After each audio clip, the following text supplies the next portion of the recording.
الحمد لله رب العالمين، الصلاة والسلام على خاتم النبيين وعلى آله وصحبه أجمعين، أما بعد فأعوذ بالله من الشيطان الرجيم، بسم الله الرحمن الرحيم.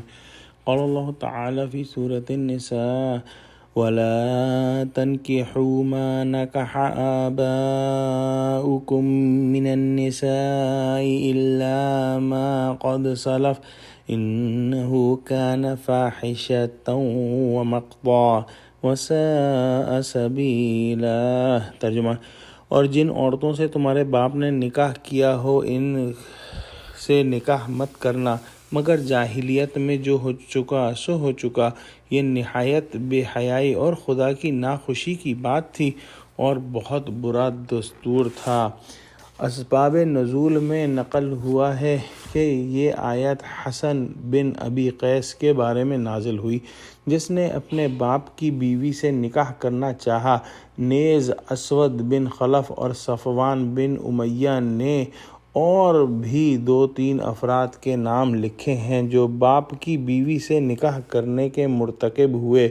ابو قیس کی بیوی کو جب ابو قیس کے بیٹے نے نکاح کا پیغام دیا تو وہ کہنے لگی: میں تجھے اپنا بیٹا سمجھتی ہوں، تجھ سے کیسے نکاح کروں؟ میں رسول اللہ صلی اللہ علیہ وسلم کی خدمت میں حاضر ہو کر دریافت کروں گی۔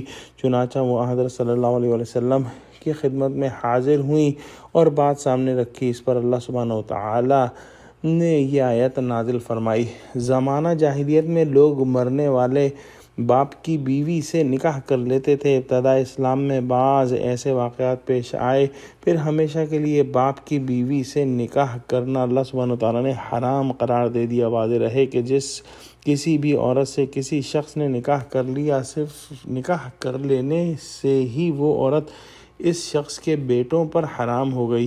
باپ کے ساتھ اس عورت کی خلوت ہوئی ہو یا نہ ہوئی ہو، وہ اس کے بیٹوں کے لیے حرام ہے۔ حضرت برا بن عازب رضی اللہ تعالیٰ عنہ نے بیان فرمایا: یہ میرے ماموں ابو بردہ میرے پاس سے گزرے، ان کے پاس ایک جھنڈا تھا۔ میں نے کہا: آپ کہاں جا رہے ہیں؟ انہوں نے جواب دیا کہ مجھے نبی کریم صلی اللہ علیہ وسلم نے ایک شخص کی طرف بھیجا ہے جس نے اپنے باپ کی بیوی سے نکاح کر لیا ہے، مجھے حکم دیا ہے کہ اس کا سر کاٹ کر لاؤں۔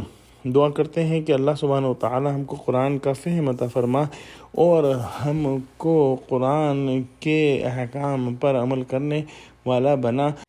آمین۔ وآخر دعوانا الحمد للہ رب العالمین۔ السلام علیکم ورحمۃ اللہ وبرکاتہ۔